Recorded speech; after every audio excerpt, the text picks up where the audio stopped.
വിജയേട്ടാ നമസ്കാരം. നമസ്കാരം. കഴിഞ്ഞ ദിവസം നമ്മൾ പറഞ്ഞിരുന്നു നമ്മുടെ പ്രധാനമന്ത്രി രാഷ്ട്രപതിയായിട്ട് കൂടിക്കാഴ്ച നടത്തുന്നുണ്ടെന്ന്. അതിനുശേഷം പ്രതിരോധ മന്ത്രി കിരൺ റിജിജുവുമായിട്ടും പീയൂഷ് ഗോയലുമായിട്ടും ചേർന്ന് വലിയൊരു അടിയന്തരമായിട്ടുള്ള ഒരു മീറ്റിംഗ് നടത്തിയിരുന്നു. അതിനുശേഷം നമ്മുടെ അമിത്ഷാ വീണ്ടും രാഷ്ട്രപതിയായിട്ട് കൂടിക്കാഴ്ച നടത്തുന്ന ഒരു സാഹചര്യം ഉണ്ടായി. അതിനുശേഷം വന്നൊരു റിപ്പോർട്ടുണ്ട്. സത്യം പറഞ്ഞാൽ നമ്മുടെ രാജ്യത്തിന് വലിയൊരു ഭീഷണിയാണ് ഈ റിപ്പോർട്ട് എന്ന് തന്നെ നമുക്ക് കണക്കാക്കേണ്ടി വരും. അതായത് പാകിസ്ഥാനിൽ നമ്മൾ ഓപ്പറേഷൻ സിന്ദൂർ നടത്തിയ ശേഷം അവർ ഭീകരവാദ ക്യാമ്പുകൾ പുനർനിർമ്മിക്കാനായി 100 കോടി രൂപയാണ് അവിടെ ഭീകരവാദികൾക്ക് കൊടുത്തിരിക്കുന്നത്. ഓപ്പറേഷൻ സിന്ദൂർ പോലുള്ള ഇന്ത്യയുടെ വലിയ ഓപ്പറേഷനുകളെ നേരിടാൻ വലിയ രീതിയിലുള്ള എക്യുപ്മെന്റ്സ് എന്ന് പറഞ്ഞാൽ ആയുധങ്ങൾ ഇവർ ഭീകരവാദികൾക്ക് പ്രൊവൈഡ് ചെയ്യുന്നുണ്ട്. അതായത് ഇപ്പൊ വരുന്ന റിപ്പോർട്ടിൽ ഓപ്പറേഷൻ സിന്ദൂറിന് ശേഷം ഇവർ പാകിസ്ഥാനിലെ ഭീകരവാദ ക്യാമ്പുകൾ പുനർനിർമ്മിച്ചിരിക്കുകയാണ്. ഇത് രണ്ടുണ്ട് കാര്യം. ഇവർ ആദ്യം പുനർനിർമ്മിക്കുന്നത് പാക് അധീന കശ്മീരിലാണ്. ഇന്ത്യ ഏത് നിമിഷവും പിടിച്ചേക്കുമെന്ന് പറയുന്ന പാക് അധീന കശ്മീരിൽ അവർ ഭീകര ക്യാമ്പ് പുനർനിർമ്മിക്കുന്നു. 90 ദിവസത്തിനകം 15 ഭീകര ക്യാമ്പുകളാണ് അവർ അവിടെ പുനർനിർമ്മിച്ചത്. ഇന്ത്യക്ക് ഈ വിവരം കിട്ടിയിട്ടുണ്ട്. ഏത് നിമിഷവും ഇവർ ഇന്ത്യയിലേക്ക് ഒരു അറ്റാക്ക് ഉണ്ടാകാൻ സാധ്യതയുണ്ടെന്നാണ് നമുക്ക് രഹസ്യാന്വേഷണ റിപ്പോർട്ട് ലഭിച്ചത്. ISI പിന്തുണയോടെയാണ് POKയിൽ 15ലധികം ക്യാമ്പുകൾ ഇവർ പുനർനിർമ്മിക്കുന്നത്. സൈന്യത്തിൽ നിന്ന് രക്ഷപ്പെടാൻ തീവ്രവാദികൾ സാങ്കേതിക വിദ്യ, ഡ്രോണുകൾ, ചെറിയ ക്യാമ്പുകൾ എന്നിവയാണ് അവിടെ ഉപയോഗിക്കുന്നത് എന്നാണ് നമുക്ക് മനസ്സിലാക്കാൻ സാധിക്കുന്നത്. 15ലധികം ഭീകര ക്യാമ്പ് വരുന്നു. അവിടെ ലോഞ്ച് പാഡുകൾ ഇവർക്ക് കൊടുത്തിട്ടുണ്ട് പാകിസ്ഥാൻ സർക്കാർ. ഇന്ത്യൻ ആക്രമണത്തിൽ കൊല്ലപ്പെട്ട തീവ്രവാദികളോട് അനുഭാവം പുലർത്തുന്ന പാകിസ്ഥാൻ ഇന്റലിജൻസ് അതിന്റെയും മറ്റ് സർക്കാർ ഏജൻസികളുടെയും സഹായത്തോടെയാണ് ഈ ഭീകര ക്യാമ്പ് പുനർനിർമ്മിക്കുന്ന ഇന്റലിജൻസ് റിപ്പോർട്ട് പറയുന്നു. എന്നാൽ ഇപ്പോൾ അവരുടെ നെറ്റ്വർക്കുകൾ പുനരുജ്ജീവിപ്പിക്കുന്ന ശ്രമങ്ങളെ പൂർണ്ണമായും പാകിസ്ഥാൻ പിന്തുണയ്ക്കുകയാണ്. എന്തായാലും നൂതന സാങ്കേതിക വിദ്യയാണ് കേട്ടോ ഇവർ ഉപയോഗിക്കുന്നത്. വലിയ ഗുരുതരമായിട്ടുള്ള സംഭവമാണ്. ഇപ്പൊ കെൽ, ഷാർഡി, ദുധ്നിയാൽ, ആത്മുഖം, ജുറ, ലിപിവാലി, തണ്ടവാനി, നയ്യാലി, ജാൻകോട്ട്, ചക്കോത്തി എന്നിവയുൾപ്പെടെ പ്രധാന സ്ഥലങ്ങളിലാണ് ഇവർ ക്യാമ്പുകൾ പുനർനിർമ്മിക്കുന്നത്. POKയിലാണ് ഇത് പുനർനിർമ്മിക്കുന്നത്. പാകിസ്ഥാനിലേക്ക് കടന്നിട്ടില്ല. POKയിലും ഇന്ത്യൻ അതിർത്തിയിലോട് ചേർന്നാണ് ഇവർ ക്യാമ്പുകൾ കൊണ്ടുവരുന്നത്. പോരാത്തതിന് ജമ്മുവിലെ മേഖലയിലെ അന്താരാഷ്ട്ര അതിർത്തിയിലെ മസ്രൂർ, ചാപ്രാർ എന്നിവിടങ്ങളിലെ 4 ലോഞ്ച് പാഡുകളും ഷക്കർഗഡിലെ ഒരു ഡ്രോൺ സെന്ററും ഇവർ സജീവമാക്കുന്നുണ്ടെന്ന് റിപ്പോർട്ടുകൾ പറയുന്നു. പാകിസ്ഥാൻ ആസ്ഥാനമായിട്ടുള്ള തീവ്രവാദികൾ വിശാലമായ പ്രദേശത്ത് വ്യാപിക്കുകയും ഇന്ത്യൻ സേന തെളിയുമ്പോൾ ഇന്ത്യൻ സേന അവരെ കണ്ടെത്തുന്നത് ഒഴിവാക്കാൻ ഇവർ ഒന്നിച്ചു ചേരുന്നത്, അതായത് ഇവർ ഒരുമിച്ച് നിൽക്കുന്നത് ഇവർ ഒഴിവാക്കാൻ. സാധാരണ നമ്മൾ ഈ 600-700 ഭീകരവാദികൾ ഒറ്റയ്ക്ക് നിൽക്കുന്ന ഒരു സ്ഥലത്ത് ഒരു ബ്രഹ്മോസ് അടിക്കുന്നു, അവരെ തീർക്കുന്നു. ഇവർക്ക് ആ ടെക്നിക്ക് മനസ്സിലായി.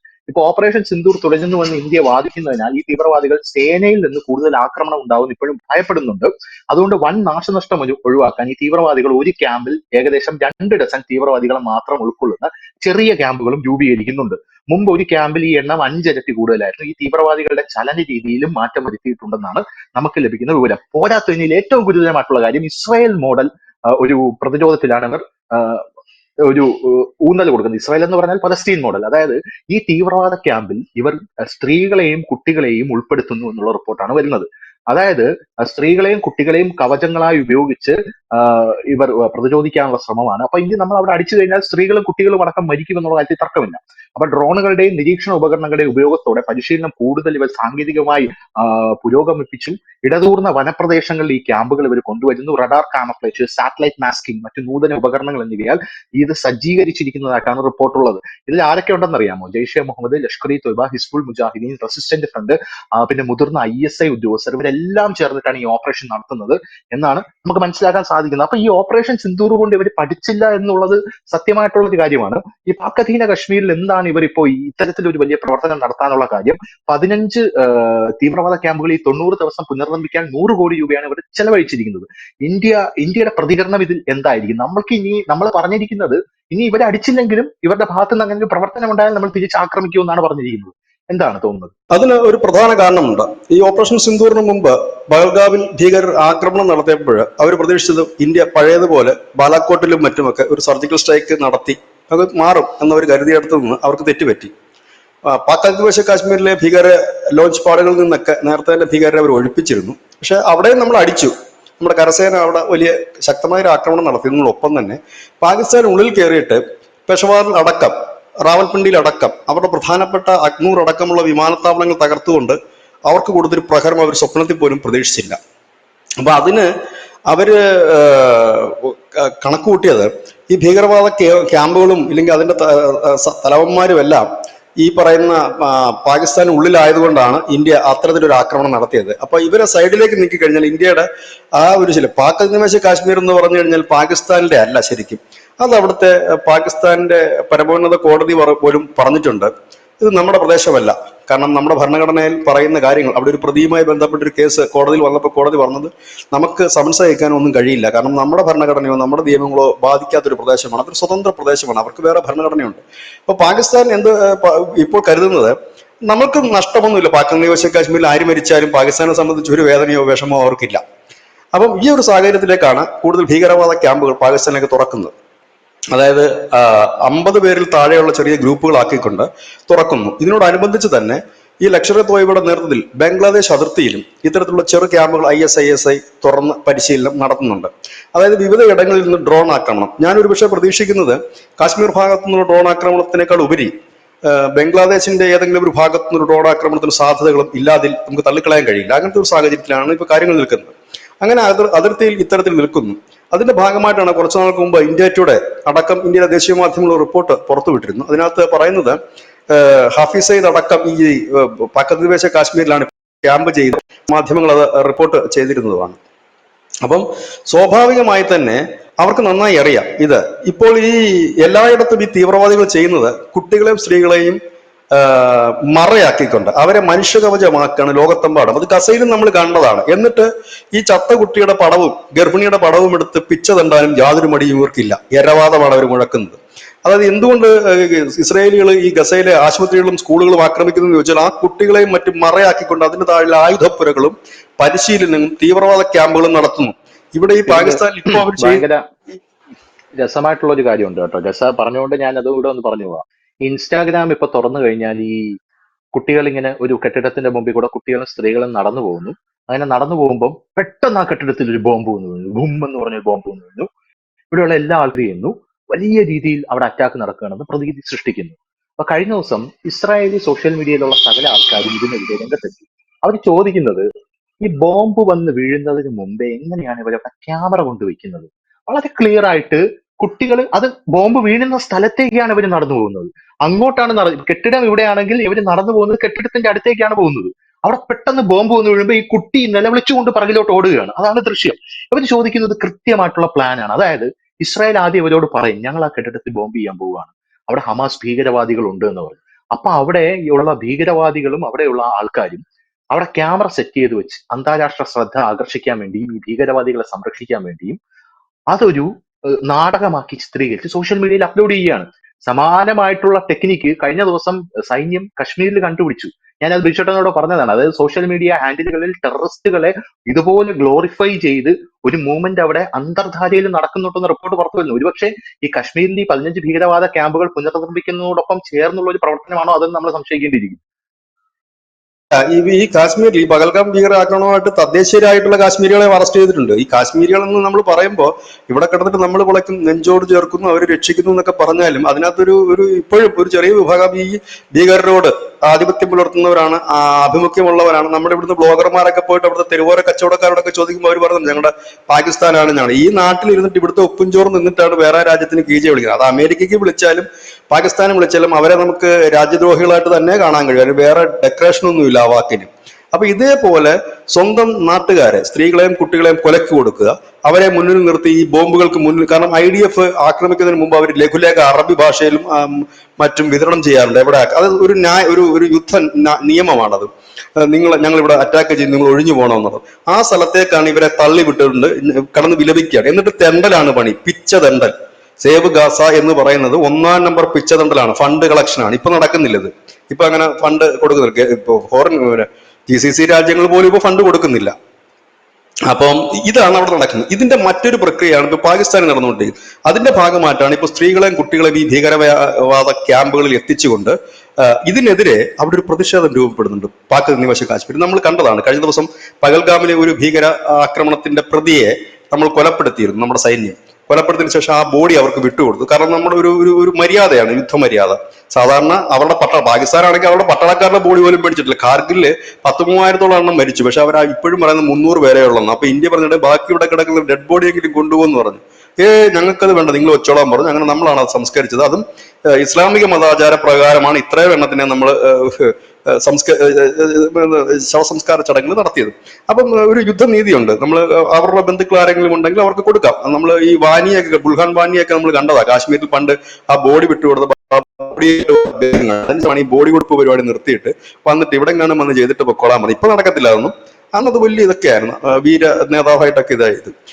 അപ്പോ ഈ ഹമാസിന്റെ ഒരു വലിയ പിന്തുണ ഇപ്പോൾ ഈ പറയുന്ന പാകിസ്ഥാൻ ഭീകരർക്കുണ്ട്. അത് നമ്മൾ ഈ ഓപ്പറേഷൻ സിന്ദൂർ സമയത്തും കണ്ടതാണ്. കാരണം പാലസ്തീനിൽ എങ്ങനെയാണോ, അല്ലെങ്കിൽ ലെബനനിൽ നിന്ന് ഹിസ്ബുള്ള എങ്ങനെയാണോ ഡ്രോണുകളും മറ്റും ഉപയോഗിച്ച് ഇസ്രായേലിനെ അറ്റാക്ക് ചെയ്ത് അതേ മാതൃകയായിരുന്നു അവർ ചെയ്തത്. അതിനു മുമ്പ് ഹമാസിന്റെ നേതാക്കന്മാരെല്ലാം ഈ പാക് അധിനിവേശ കാശ്മീരിൽ വരുന്ന വീഡിയോ അടക്കം ന്യൂസ് ഇന്ത്യ മലയാളം അടക്കമുള്ള മാധ്യമങ്ങൾ വീഡിയോ സഹിതം നമ്മൾ നൽകിയിരുന്നു, അവർ വന്നതും അവിടെ പ്രസംഗിക്കുന്നതും ഒക്കെ ആയിട്ട്. അപ്പൊ ഹമാസ് ഉണ്ട്. അതുകൊണ്ടാണ് ഇസ്രായേൽ പറഞ്ഞത് ഞങ്ങൾ അല്പം തിരക്കിലാണ്, ഫ്രീ ആയി കഴിഞ്ഞ് ഞങ്ങൾ അങ്ങോട്ട് വരാം, എങ്ങോട്ട് പാകിസ്ഥാനിലേക്ക് വരാം എന്ന് ബെഞ്ചമിൻ നെതന്യാഹു പരസ്യമായി തന്നെ ഡിക്ലെയർ ചെയ്തിരിക്കുന്നത്. അതായത് അവരുടെ ലിസ്റ്റിലുള്ള അടുത്ത രാജ്യം പാകിസ്ഥാനാണ്, യാതൊരു ഡൗട്ടും ഇല്ല അതിനകത്ത്. കാരണം ഈ ഹമാസിന് ഇപ്പോൾ വലിയ ട്രേഡിങ്ങും സാമ്പത്തികവും ആയുധങ്ങളും കിട്ടുന്ന രാജ്യവും പാകിസ്ഥാനാണ്. അപ്പം ഇങ്ങനെ ഈ നിൽക്കുന്ന ഒരു സാഹചര്യം, ഈ ഒരു സാഹചര്യത്തിൽ വേണം നമ്മളിപ്പോൾ ഇതിനെ നമ്മൾ നോക്കി കാണാനായിട്ട്. ഇവിടെയാണ് ഈ അവിടുത്തെ ജനം കഴിഞ്ഞ ദിവസം ഈ ഡെഡ് ബോഡി എത്തി ശവസംസ്കാര ചടങ്ങുകൾ തുടങ്ങുന്നതിന് മുമ്പ് തന്നെ അവിടെ ലക്ഷറെ തോയ്പയുടെ ഒരു കമാൻഡറും കുറെ ഭീകരവാദികളും എത്തി. അവർ പറഞ്ഞു നിങ്ങൾ മാറി നിൽക്കും, ഞങ്ങൾ ഇത് നടത്തിക്കൊള്ളാൻ പറഞ്ഞു. ജനം ഭയങ്കരമായിട്ട് എതിർപ്പ് ഉയർത്തി, ഭയങ്കര പ്രതിഷേധം അവിടെ അരങ്ങേറി. ഒടുവിൽ ഈ ഭീകരന്മാർ വെടി ഉതിർത്ത് ജനങ്ങളെ ഓടിച്ചിട്ടാണ് ഈ ബോഡി അവര് സംസ്കരിച്ചത്. അപ്പം ഇതേ രീതിയിലാണ് മുമ്പോട്ട് പോകുന്നത്. പക്ഷെ ഇന്ത്യ നേരത്തെ തന്നെ പറഞ്ഞിരുന്നു, കാരണം നമ്മളിത് വേറെ ഒരു രീതി കണ്ട ഓപ്പറേഷൻ സിന്ദൂർ സമയത്ത് നമ്മൾ കണ്ടതാണ്, നമ്മൾ ലൈവിൽ നിൽക്കുമ്പോൾ നമ്മളത് പറയുകയും ചെയ്തു. അതായത് ഈ ബോയിങ് വിമാനത്തിൽ, അതായത് പാസഞ്ചർ വിമാനത്തിൽ ആളുകളെ കയറ്റുക, എന്നിട്ട് ആ വിമാനത്തിനെ മറപിടിച്ചുകൊണ്ട് അവരുടെ മിസൈലുകളും മറ്റുമൊക്കെ അയക്കുക, അങ്ങനെ ഒരു തന്ത്രമാണ്. അതായത് ആകാശത്ത് നമ്മുടെ മിസൈലുകളും മറ്റും പോകുമ്പോൾ ഈ ആകാശത്തുടനീളം ഈ പാവപ്പെട്ട ജനങ്ങളെ കയറ്റിക്കൊണ്ടുള്ള പാകിസ്ഥാന്റെ പാസഞ്ചർ വിമാനമാണ്. അതായത് ഇത്ര നാണം കെട്ടവന്മാരാണ്. അത് പേടിയുണ്ടെങ്കിൽ പിന്നെ ഈ പണിക്ക് നിൽക്കരുത്.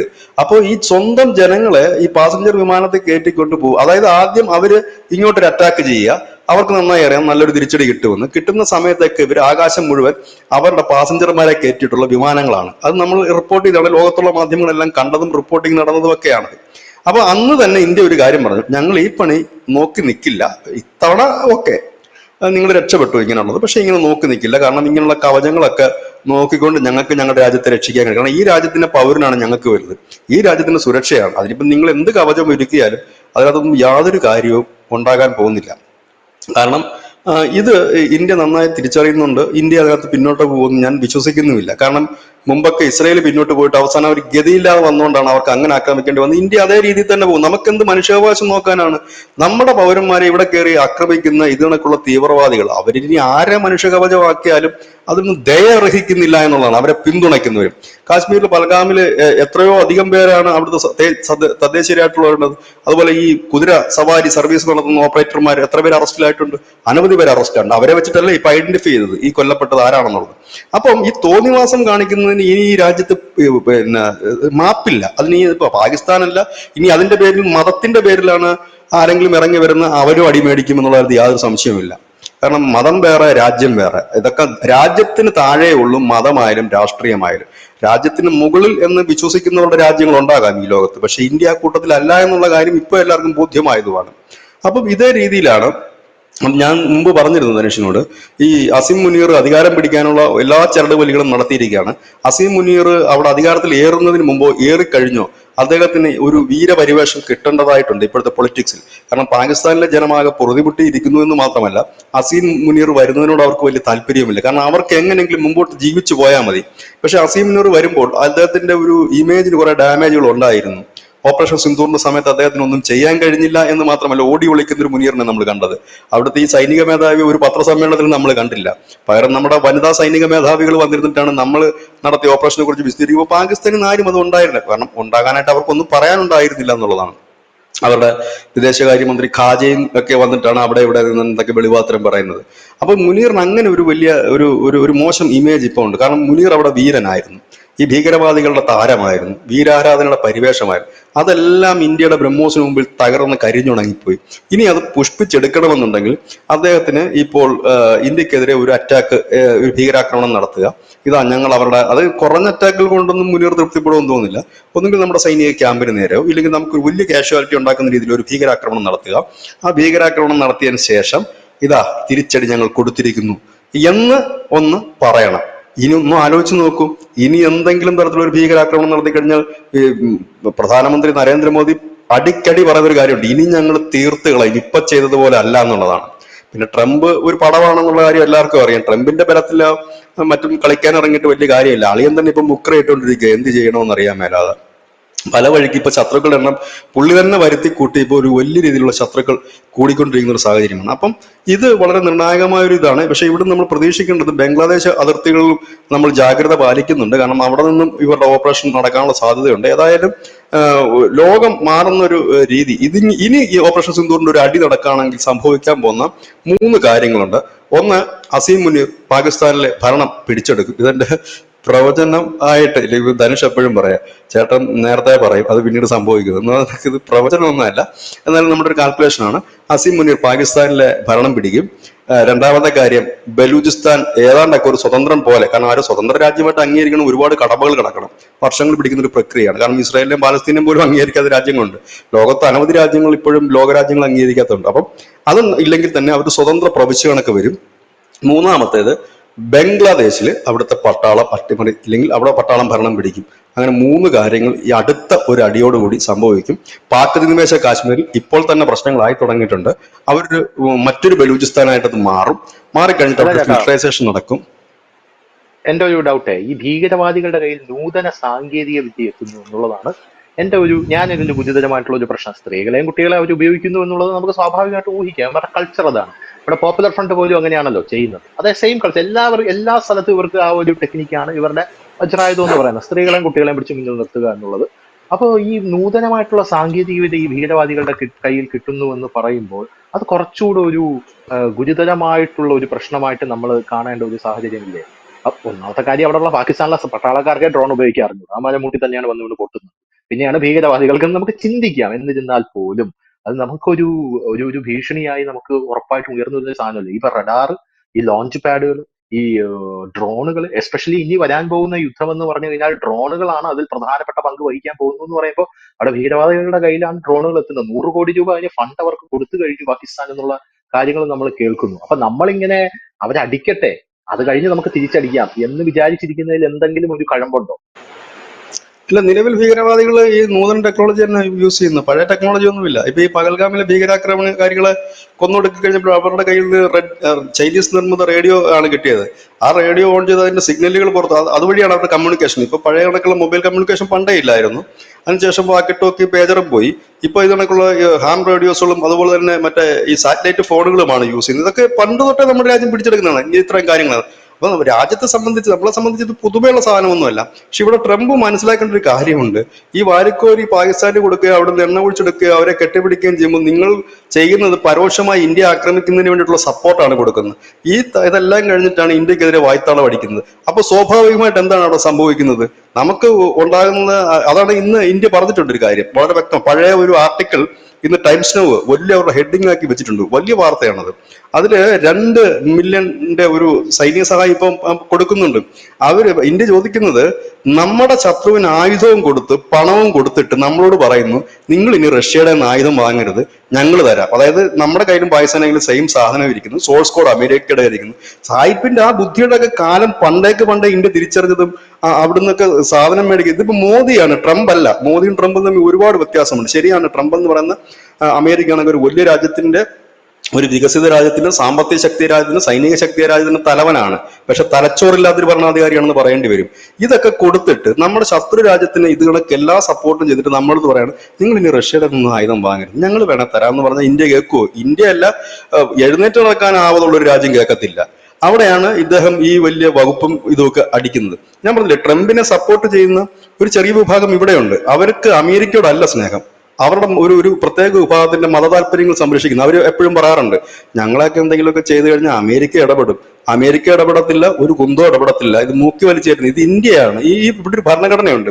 ഇവിടുത്തെ നിയമം അനുസരിച്ചാണ് എല്ലാ വിഭാഗങ്ങളും മുമ്പോട്ട് പോകുന്നത്. വലിപ്പച്ചെറുപ്പമൊന്നുമില്ല. അത് മന്ത്രി മുതൽ താഴോട്ടുള്ള ഒരു പൗരൻ വരെ. അതല്ലാതെ ഇവിടെ ആരെങ്കിലും ചൊറിഞ്ഞു, ഏതോ ഒരു യൂട്യൂബർ ഇരുന്ന് മുമ്പ് താങ്ങുന്നുണ്ടായിരുന്നു, ഇവിടെ ട്രംപ് വിളിച്ചു പറഞ്ഞു കുറെ അകത്ത് കിടന്നവരെയൊക്കെ തുറന്നു വിട്ടു എന്ന്. അപ്പൊ ഇനി എന്തെങ്കിലും ഒരു മൂക്കിലും വലിച്ചു കയറ്റില്ല. ലാൽ ബഹദൂർ ശാസ്ത്രി ഇരിക്കുന്ന സമയത്ത് ഇന്ത്യ ഭയങ്കര ദുർബലമായിരുന്നു. അന്ന് നമ്മുടെ ഭക്ഷണം മുട്ടിച്ചവരാണ് അമേരിക്ക. അതിനെ അതിജീവിച്ചുകൊണ്ട് ജയ് കിസാൻ ജയ് ജവാൻ എന്നുള്ള മുദ്രാവാക്യം മുഴക്കി ഉയർത്തേണ്ട ഒരു ജനതയാണ് ഇന്ത്യ. വാജ്പേയിയുടെ കാലത്ത് അത് ഇതൊക്കെ സഖ്യകക്ഷി എന്ന് പറഞ്ഞ ചെറിയ സഖ്യകക്ഷി ഒന്നുമില്ല, 28 കൊച്ചു പാർട്ടികളെ കൂട്ടി, അതും പാമ്പ്, പഴുതാര, അണലി, മൂർഖം പാമ്പ്, ഇതിനെല്ലാം കൂടെ കെട്ടിപ്പിടിച്ചുകൊണ്ടാണ് വാജ്പേയി പോകുന്നത്. ഇന്നിപ്പോ മോദിക്ക് ആ പ്രശ്നങ്ങളൊന്നുമില്ല, ആകെ 2 സഖ്യകക്ഷികളെ ഉള്ളൂ, JDU മറ്റേ TDP. മറ്റേത് അങ്ങനെ 28. എനിക്ക് ശരിക്കും വാജ്പേയിയോടാണ് ബഹുമാനം. കാരണം ഈ 28 ക്ഷുദ്രജീവികളുമായിട്ട് ഒരു സർക്കാർ 5 കൊല്ലം തികയ്ക്കുന്നു. അതിനിടയ്ക്ക് ഒരു അണുബോംബിന്റെ പരീക്ഷണം കൂടെ നടത്തുന്ന വാജ്പേയിയാണ് ശരിക്കും ഹീറോ. കാരണം അതിനകത്ത് ഉണ്ടായിരുന്നതൊക്കെ ചെറിയ ടീമല്ല ആണ്, TMK കണക്കുള്ള പാർട്ടികളല്ലായിരുന്നു. അതായത് പരസ്പരം ഒരു ബന്ധവുമില്ലാതെ. ഇതിപ്പോ TDP യും JDU എന്ന് പറഞ്ഞാൽ BJPയുടെ ഫ്ലേവറിൽ വളരെ കാലമായിട്ട് നിലനിൽക്കുന്ന പാർട്ടികളാണ്. TDP ആയിട്ട് എത്രയോ വർഷമായിട്ടുള്ള സഖ്യമുണ്ടായിരുന്നു BJPക്ക്. JDU എന്ന് പറഞ്ഞാൽ ഇടയ്ക്ക് നിതീഷ് കുമാറിന്റെ ചില ചൊറി പിടിച്ച സ്വഭാവമുണ്ട്, ഇടയ്ക്ക് വേണമെങ്കിൽ പിന്നെ തിരിച്ചു വരും. അങ്ങനെ ഒരു അതൊരു പൊളിറ്റിക്സ് എന്നുള്ള രീതിയിൽ കണ്ടാൽ മതി. അപ്പൊ അങ്ങനെ നിൽക്കുന്ന രണ്ടുപേരാണ് ഇപ്പോഴുള്ളത്. മുമ്പ് അങ്ങനെ അല്ലായിരുന്നു. വ്യത്യസ്ത സ്വഭാവങ്ങളുള്ള പാർട്ടികള്. അതായത് ഒരു ഹലോ എന്ന് പറഞ്ഞാൽ, വാജ്പേയി രാവിലെ നടന്നു വന്നിട്ട് ഏതെങ്കിലും ഒരു നേതാവിനെ കണ്ട് ഹലോ എന്ന് പറഞ്ഞാൽ അപ്പൊ പിന്തുണ പിൻവലിക്കും. ആ ഹലോയ്ക്ക് ഒരു പഞ്ച് പോരെന്നും പറഞ്ഞു. ആ ഒരു കാലഘട്ടത്തിൽ കൂടെ ഭരിച്ചിരുന്ന വ്യക്തിയാണ് വാജ്പേയി. ആ വാജ്പേയിക്ക് അത് ചെയ്യാൻ കഴിയുമെങ്കിൽ ആ നരേന്ദ്രമോദി എന്ന് പറഞ്ഞൊരു വ്യക്തിക്ക് ഇതിന്റെ അപ്പുറം ചെയ്യാൻ കഴിയും. പിന്നെ നമ്മള് കാരണം ഇതിനകത്ത് രസകരമായ കാര്യം എന്താണെന്ന് പറഞ്ഞാൽ, ഇന്ത്യക്കല്ല അവരെ കൊണ്ട് ആവശ്യം, അവർക്കാണ് നമ്മളെ കൊണ്ട് ആവശ്യം. ഇത് തിരിച്ചറിഞ്ഞത് ബ്രിട്ടനാണ്, UK ആണ്. അവർ മാന്യമായിട്ട് ആ ട്രേഡിങ്ങുമായിട്ട് മുമ്പോട്ട് പോകുന്നുണ്ട്. അത് ട്രംപിന് ഇപ്പോഴും മനസ്സിലായില്ല. ട്രംപ് ഇപ്പോഴും ആ മുഷ്ക് കൊണ്ട് മുമ്പോട്ട് പോകാമെന്നാണ് കരുതുന്നത്. അതെങ്ങും എത്തില്ല. പക്ഷെ ഇത്തവണത്തെ അടി ഭയങ്കരമായ ഒരു അടിയായിരിക്കും. ട്രംപിന് പുതിയ എന്താണ് പറയുന്നത്, യുദ്ധം തീർക്കുമോ എന്ന് അറിയില്ല. ഇപ്പൊ യുദ്ധം തീർത്തൊരു വല്ലാത്തൊരവസ്ഥയില്ല. അതാണ് ഞാൻ പറഞ്ഞത്, ഒരിക്കലും നമ്പാൻ പറ്റാത്തൊരു രാജ്യമാണ് ലോകത്തിൽ അമേരിക്ക. ചൈനയെ നമ്മൾ ചതിയന്മാരെന്ന് പറഞ്ഞാൽ അമേരിക്ക പരസ്യമായി ചതിക്കുന്ന ഒരു ടീമാണ് അമേരിക്ക. എല്ലാ കാലവും ഇന്ത്യ വിരുദ്ധര ആയെന്ന് മാത്രമല്ല, നിർണായക ഘട്ടത്തിൽ, കാർഗിൽ വാർ വരെയുള്ള നിർണായക ഘട്ടത്തിൽ നമ്മളെ പിരിൽ നിന്ന് കുത്തിയിട്ടുണ്ട്. അവസാനം ഇപ്പം ഈ നമ്മൾ അടിനിർത്തി കഴിഞ്ഞപ്പോൾ അതിന്റെ ക്രെഡിറ്റ് എടുക്കാനായിട്ടാണ് വന്നിരിക്കുന്നത്. വ്യാപാരം ഞങ്ങൾ കൊടുക്കാന്ന് പറഞ്ഞത്, എവിടെയാണ് ട്രേഡിംഗ് എന്നത്? ഇപ്പൊ 25% തന്നു. ഇപ്പൊ ട്രേഡിംഗ് ഇപ്പൊ പറയുന്നത് 100% താരിഫ് കൊടുക്കും ഇന്ത്യക്ക് എന്നാണ് ഇന്നലെ പറഞ്ഞത് പുള്ളി. അപ്പം ഇന്ത്യ അത് മൈൻഡ് ചെയ്തില്ല, പോയി പണി നോക്കാനാണ് പറഞ്ഞത്. നമ്മൾ കൂടുതൽ എണ്ണ റഷ്യയുടെ നിന്ന് വാങ്ങുന്നുമുണ്ട്. ഇതാണ് ഇപ്പോഴത്തെ ഒരു കറണ്ട് സിറ്റുവേഷൻ. പക്ഷെ ഓപ്പറേഷൻ സിന്ദൂർ നമ്മൾ മുമ്പ് പറഞ്ഞതുപോലെ തന്നെ അത് വീണ്ടും ഉണ്ടാകും, യാതൊരു ഡൗട്ടും ഇല്ല. അത് അധികം വൈകില്ല. കാരണം ലോകക്രമം മുഴുവൻ മാറുകയാണ്. ഇവിടെ ഈ സൗത്ത് ഏഷ്യ എന്ന് പറയുന്നിടത്ത് ഒരു വലിയ ഐക്യം ഇപ്പോൾ രൂപപ്പെട്ട് വന്നിരിക്കുന്നു, ചൈന, ഇന്ത്യ. കാരണം നമ്മൾ സഖ്യത്തിലേക്കെന്നല്ല ഞാൻ പറഞ്ഞത്, ഒരേ മൈൻഡിലേക്ക് നീങ്ങുന്നു. കാരണം അവർക്ക് മുമ്പോട്ട് പോകണം. അതിനിടയിൽ പാകിസ്ഥാനെ വെച്ചുകൊണ്ടാണ് അമേരിക്ക കളിക്കാൻ നിൽക്കുന്നത്. കാരണം അവിടെ ഒരു ബേസ് പാകിസ്ഥാനാക്കി മാറ്റുക, അവിടെ നിന്നിട്ട് എന്തെങ്കിലും ഓപ്പറേറ്റ് ചെയ്യാൻ പറ്റും. പക്ഷെ അമേരിക്കയ്ക്ക് റെസ്റ്റ് ചെയ്യാനുള്ള സമയം കിട്ടില്ല. കാരണം പല വഴിക്ക് അടി നടക്കുമ്പോൾ എല്ലായിടത്തും അമേരിക്കയുണ്ട്. തായ്വാൻ രക്ഷിക്കാൻ പോകണം, പാകിസ്ഥാനെ രക്ഷിക്കാൻ പോകണം, ഈ പറയുന്ന ഗൾഫ് കൺട്രീസിന്റെ രക്ഷിക്കാൻ പോകണം. കാരണം ഇറാൻ ഉടക്കി കഴിഞ്ഞാൽ അവിടെ മൊത്തത്തിൽ പ്രശ്നത്തിൽ വരും, അത് രക്ഷിക്കാൻ പോകണം. പിന്നെ ആഫ്രിക്കൻ രാജ്യങ്ങൾ രക്ഷിക്കാൻ പോകണം, ഉക്രൈൻ മുതൽ കിടക്കുന്ന ബാക്കിയുള്ള നാറ്റോ. അതായത് നമ്മൾ സത്യം പറഞ്ഞു കഴിഞ്ഞാൽ ഒന്ന് നേരെ ഉറങ്ങാനോ ഉണ്ണാനോ പറ്റാത്ത തിരക്കിലേക്കാണ് അദ്ദേഹം പോയിക്കൊണ്ടിരിക്കുന്നത്. ഇവിടെ എങ്ങനെയാണ് ചെയ്യുന്നത്? ബാക്കിയുള്ള രാജ്യങ്ങൾക്ക് ഒറ്റ രക്ഷയേ ഉള്ളൂ, അവർക്ക് അവരുടെ കാര്യങ്ങൾ മുമ്പോട്ട് പോകണം. പക്ഷെ പുള്ളിക്ക് ഒരു ലക്ഷ്യമല്ല ഉള്ളത്, അനവധി ലക്ഷ്യങ്ങളാണുള്ളത്. അതാണ് അതിന്റെ ഒരു പ്രശ്നം. എന്തായാലും പാകിസ്ഥാനിലെ ഭീകരവാദ ക്യാമ്പുകൾ പക്കത്തിന് കശ്മീരിൽ ഉയരുന്നു എന്ന് കേൾക്കുന്നു. വലിയ ഗുരുതരമായിട്ടൊരു പ്രതിസന്ധിയാണ് ഉണ്ടായത് എന്നുള്ളതാണ് ഇപ്പൊ നാഷണൽ മീഡിയാസ് ഒക്കെ വിലയിരുത്തുന്നത്. പക്ഷെ നമ്മുടെ രാജ്യം അതിനെ എങ്ങനെ കാണുന്നു എന്നുള്ളതാണ്. കഴിഞ്ഞ ദിവസം ഒരു മീറ്റിംഗ് പ്രധാനമന്ത്രി ചേർന്ന് ഇതിനെക്കുറിച്ചുള്ളതാണോ എന്നുള്ള ഒരു അഭ്യൂഹങ്ങൾ ഇപ്പോൾ സോഷ്യൽ മീഡിയയിൽ മുഴുവൻ പരക്കുകയാണ്. എന്തായാലും ഓപ്പറേഷൻ സിന്ദൂർ നിർത്തിയിട്ടില്ല എന്നുള്ളതാണ് ഇന്ത്യയുടെ നിലവിലത്തെ ഒരു തീരുമാനം എന്ന് പറയുന്നത്. അതിപ്പോ ഇനിയിപ്പോ പാകിസ്ഥാൻ എങ്ങനെ ഏത് കൊച്ചാക്രമണം ഉണ്ടായാലും വലിയ രീതിയിൽ ശക്തമായിട്ടുള്ള തിരിച്ചടി കൊടുക്കുമെന്ന് ഇന്ത്യ ലോക രാജ്യങ്ങളെ അറിയിച്ചിരിക്കുന്ന ഈ സാഹചര്യത്തിൽ പാകിസ്ഥാൻ ഒരു ആക്രമണം ഇന്ത്യയിലേക്ക് വീണ്ടും നടത്തുമോ എന്നുള്ളൊരു കാര്യം നമ്മൾ കാത്തിരുന്ന് കാണേണ്ടതാണ്. Thank you.